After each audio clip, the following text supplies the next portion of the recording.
Hello and welcome to another episode of Breaking Down the Deck. Today we're gonna look at Toph, the first Metalbender from the last Avatar. Short story about me and Avatar. I didn't really know anything about it. I know it was like a popular TV series. Yeah, around my generation. Yeah, with Avatar, Aang and his friends. But I bought, a couple of posters and I pulled this one and I was like, I don't know, Earthbending is like so much text, what's going on? I don't really understand what's happening. But people told me, including my friends here at Pele1, that she's a really fun commander. Yeah. Because you can abuse her, you can like do things with cards and with magic that wasn't really intended. Like Earthbending lands, getting lands back and turning artifact into lands. Yeah, Earthbending is really broke the game for these land-based strategies. Yeah, it's fun. It's really I think it's kind of a Shenanigans deck because Earthbending is like you turn lands into creatures. And when they die, exile, whatever is removed, they come back to the battlefield. Yeah. Which means, you can do like a Landfall deck with this one. And also, since Toph is a Metalbender, she can do the same thing with Artifact. Artifact thus becomes lands. She's the first Metalbender. Exactly. Yeah. However, the Artifact lands don't tap for mana. But let's see when I break down the deck if I can manage to make them tap for mana. Anyway, that's cool. I mean, Toph is a beloved character in Avatar. Yes, Toph is really cool. This was a really big moment in the show when she becomes the first metal spinner, and it's it's one of the core memories of Avatar fans. So they really I think they designed the card so well. It really fits the flavor. Your artifacts become lands and you can bend them. So I think how they designed it is not only a good card, but also it's just such a nod to the series. This is the Toph people know. Yes, this is Toph, the first Metalbender, and see how this deck works with Toph. Yeah, let's go. So this is Toph, the first Metalbender from of course Avatar, the Last Airbender. Toph is a blind girl, but she's really good at bending stuff. So non-token artifacts you control all lands in addition to the types. However, they don't tap for mana. At the beginning of your end step Earthbend 2, target land you control becomes 0/0 creature with haste, and then it has to put 2 1/1 counters on them. So you're basically making your lands into your creatures, and so your artifacts are land, you will make them into creatures as well. So for Toph, I built her and I rebuilt her. I'm trying to find the balance between having mana and having stuff to do with the mana. Since you can sacrifice lands and get the land back with the Earthbending mechanics, you can get so much mana. And this is a Landfall deck with some big heavy creatures in it. So, first of all, I like my Planeswalker. This is Chandra Heart of Fire. That can exile stuff and play cards and do damage, and just a good way to when you have so much mana, when all the lands are coming in with the sacrifice lands that come back, and you can make artifact lands into tappable lands. You can have lots of mana, so you can just have an empty hand because you have played all the stuff, and exile cards and play cards, and it's a good way to use. It's not a card drop, but it kind of works like a card if you have lots of mana. So let's look at what kind of artifacts creatures we have. This is the Hangback Walker.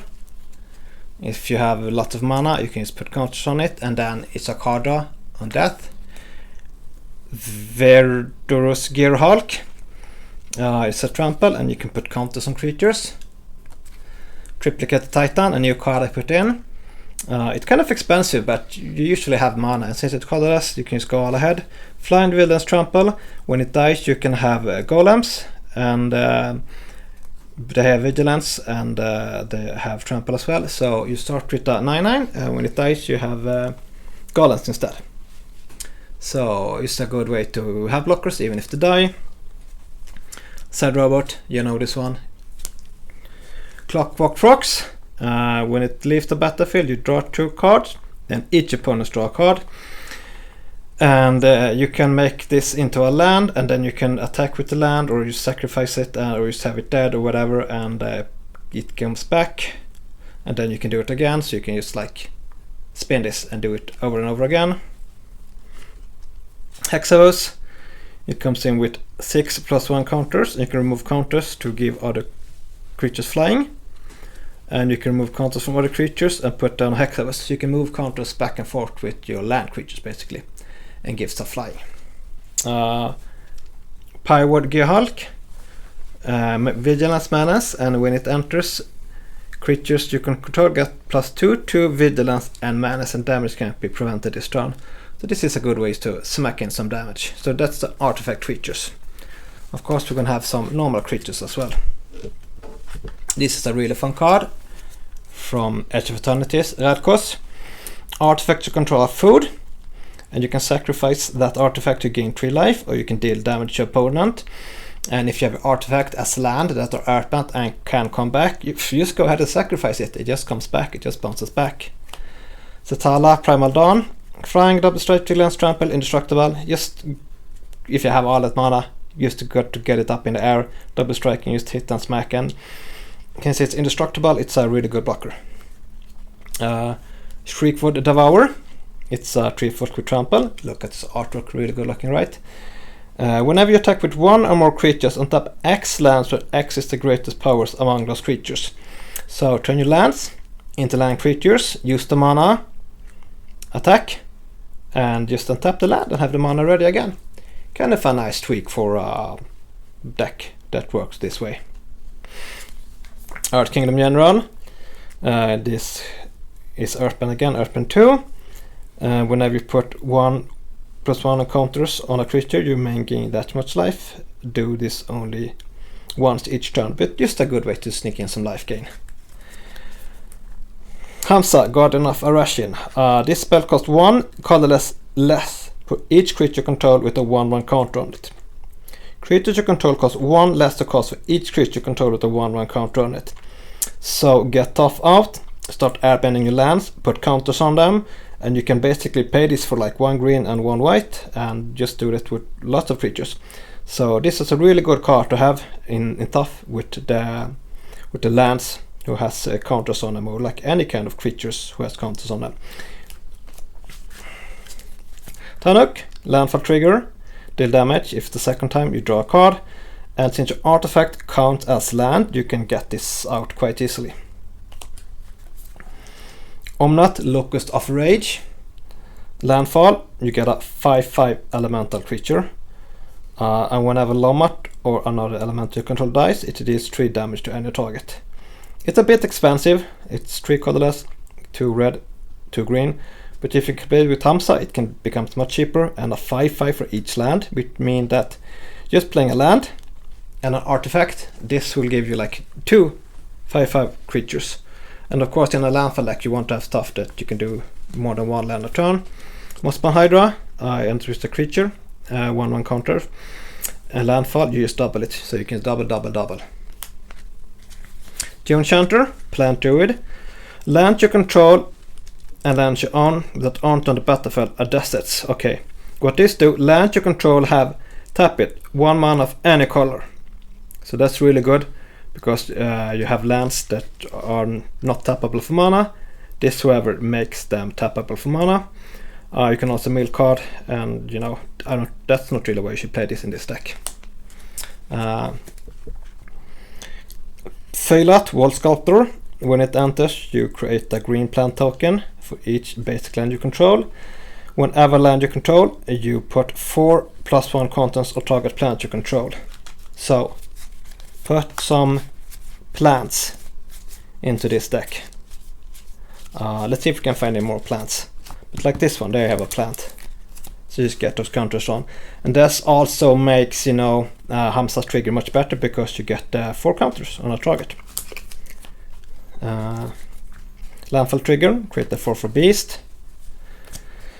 Apex Altosaur, it's a dinosaur. When it enters the battlefield, it fights up to 1 target creature you don't control, and enrage, when it deals damage, it fights up to 1 target you don't control. So just an angry dinosaur. It's 7, 2 green, it's a 10/10, a bit expensive, but you can just like tweak it out if you have the right cards and if you get all the mana ready with Toph. And with the Ancestor, life gain is always good to have, right? Another dino. This spell costs X less, where X is the total power of creatures you control, and has trample 12/12. It costs 12, but you can minus it if you have like some stuff out, so you can get it out quite cheap. And 12/12 trample always good. Badgermole. This is Earthbend 2, and creatures you have with 1/1 counters on them have trample, and you will probably get lots of 1/1 counters on this deck. Like this is more a landfall deck and than a counter deck, but this is deck where you have counters on stuff. With the Earthbend mechanic, you get counters on your stuff. Beanstalk Worm, another plant. It's also out as sorcery. You may play additional land this turn, which is good for the landfall triggers, and then it's just a big thing with reach. And look at this beautiful art. And another landfall, life gain. Monadork, Druid of Anima. So this is Yatmir, Nexus of Revels. So this is kind of interesting. Creatures you control get +1 and have vigilance as long as you control 3 or more creatures. They also get +1 and trample as long as you control 6 or more creatures.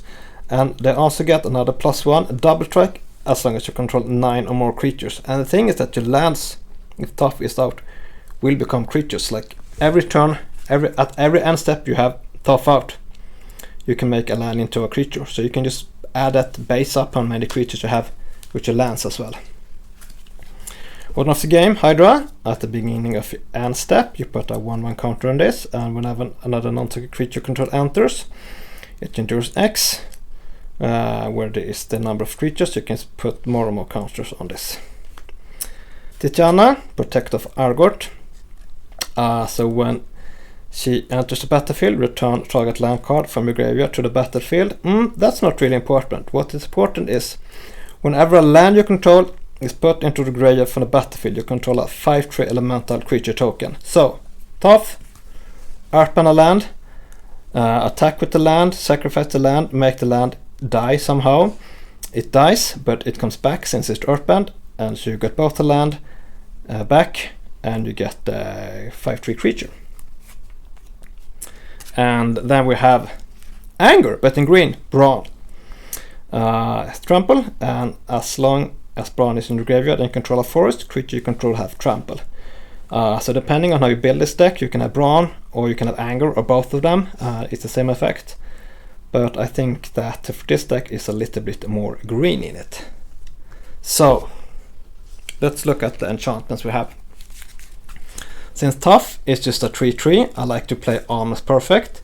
It's an enchantment to give the creature base power and toughness 9/10 and has indestructible. It's a really good card because it really makes your commander strong, and it has indestructible, which means that with a bit of luck, Toph will stay in play and have indestructible, and the end step trigger Earthbending is going on every time. Goes with Prison. You know, if you play white, this is a good card. And it joins up. So this is some Authors of Thunder Junction. I haven't played this card in any deck. I haven't really, found the right deck for it, but it works well with Toph. Enters battlefield, deals 5 damage to target creature or planeswalker. That's okay, nothing specific, but if a triggered ability of a legendary creature control triggers, that ability triggers at an additional time. And the trigger for Toph is the end step. That's the trigger. So instead of Earthbending once, you Earthbend twice. Terra Symbiosis, wherever you put 1 or more +1/1 counters on a creature control, you draw that many cards. Do this only each turn. So this happens, for example, at the end step, when you Earthbend and put counters. Primeval Bounty. I think this is a really good deck or card for any deck if you play green, because you get something whatever you do. If you cast a creature spell, you get a beast. If you cast a non-creature spell, you put counters, and against with Hamza, this is good, and with what we saw with the other abilities and stuff for this deck, it's good to have that as a bonus thing, just get the counters out. And also the Landfall, you gain life. Rising of the Day, creatures you control have haste, and Wilderness Reclamation. Okay, so this is a really good card for this deck. At the beginning of your end step, untap all lands you control. Your lands are creatures when they have the counters on them. So you can Earthbend your lands into creatures, You can use them for the mana, or you can use them to attack. And at the end step, you just untap them, and you have your blockers back, and you have your mana ready. Retreat to Kazandu, a landfall again, counters or life. Gareth's Uprising, so you can draw a card if you have a great power 4 or greater creature. Creatures you control trample. Kind of a lot of trample going on here, right? And whenever you a great power 4 or greater creature enters, you will draw a card.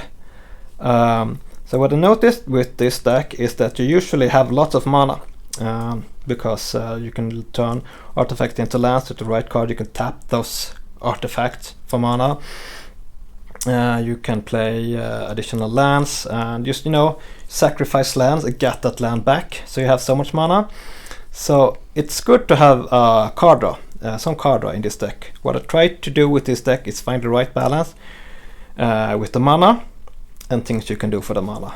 Usually I have like more mana than I can use, so I'm not quite sure I'm there yet, but I think it has become better with each build. Okay, so let's look at the artifacts. Soul Guide Lantern. When this enters, exile target card from graveyard. Really good if someone else is playing Brawn or Anger or something that really helps from the graveyard. You can sacrifice this and exile each opponent's graveyard. Just get rid of graveyard. Graveyard hate is great, right? Earthbend this with Toph. You sacrifice it. It comes back. You can also sacrifice this to draw a card. The thing is, if, as I said, when these things are Earthbend, they will come back. So it's a good way to abuse the cards. Boros Signet, Mana Rock, Swiftfoot Boots. I mean, look at this artwork. It's really nice, right? From the Last Airbender. Equip creature has Hexproof and Haste. You want to protect your commander at any time, right? Chromatic Lantern. Again, lands you control have add 1 mana of any color. You need to find cards like this for Toph, because the non-token artifacts are lands, but they don't tap for mana. You need to find stuff that make them tap for mana. Sol Ring, just a basic card. At Champion, this should be at the creatures, right? Anyways, this is a 3-cost creature, and as long as you control 3 or more artifacts, this has protection from all colors. So, just a good blocker, really. Bootlegger Stash. It's a bit expensive, but it's a good way to use the artifacts that you have. For, in this case, for treasures. It's better to just have them tap mana, but if you don't get the card, this is a good option. This is good alternate for that one. Outblade, just get stuff flying. Again, an artifact. Ico Wellspring. So, when this enters the battlefield, I put into a graveyard from the battlefield, draw a card. So for 2 mana, you get 2 cards. That's quite nice, right? Earthbend it. Make it into a creature, sacrifice it, attack with it, whatever. Put it into a graveyard, draw a card. It will Earthbend back, and you will draw another card. So this is one of those artifact cards you can just abuse with Toph. You can get it back and get it back and get it back. Brotherhood Regalia, just make something unblockable is always nice, right? So then Sorceries. You can destroy all non-land permanents. This is just a good way to get rid of stuff. If you have your things Earthbend and if you have Indestructible, this will set you back less than your opponent, which is always the plan, right? Flare of Cultivation. Again, look at this beautiful art. So you can sacrifice a non-token green creature rather than play the spell's mana. And then you can search the library for up to 2 basic land cards, reveal them, 1 tapped and 1 in hand and shuffle. Just a way to get creatures, get land on the field, and I really like the art. Sometimes you just want to play stuff for the art, right? World Source Rage. So this is an X spell, which means if you're playing a Toph and you have all the mana out and ready, you got all the sacrifice stuff back, you can tap all the artifacts for mana. X. It deals X damage to any target, and you can put X lands card from your hand and or graveyard on the battlefield tapped. So first, you can kill someone with this with a bit of luck if you have all the mana, and then since artifacts counts as lands and you have lands in hand, you can just do this as well. And if you have the landfall triggers, this card can you really just go wide. I think this is a fun card for Toph. Genesis Wave. again, X-Spell. Reveal a top X card from your library. You can put any number of permanent cards with mana X or less from among them on the battlefield, and the ones you don't goes into your graveyard.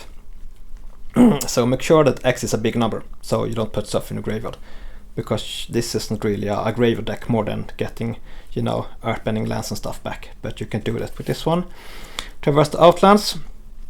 You can search library for X basic lands with X has greatest power on creature control. Put those cards onto the battlefield tapped and shuffle. And Landfall trigger goes with this one, really great. Camille's Druidic Woe, another X spell.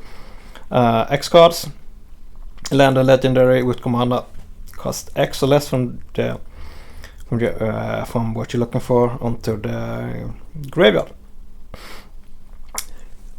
Just another way to get stuff on the battlefield. If you have too much mana and not willing to do, you can just play this one. And what do we have in instance? Awakening of Witogasi. You can put 9 1/1 counters on target land you control, and it becomes a legendary elemental creature with haste named Witogasi. It's still a land, so you know, kind of fun to play if you turn your land into a creature anyway. Cycle of Renewal. Okay, so here's what I talked about. Sacrifice a land. Search your library for up to 2 basic land cards, put them on the battlefield tapped and shuffled. Sacrifice an Earthbound land. It comes back. Blessed Respite, just a bit of protection. Crop rotation again. Sacrifice a land, sure. Sacrifice an Earthbound land, it comes back. So play this card with landfall triggers and things are starting to happen. Hoarder Video, a bit more protection. Unbreakable Formation, a bit more protection.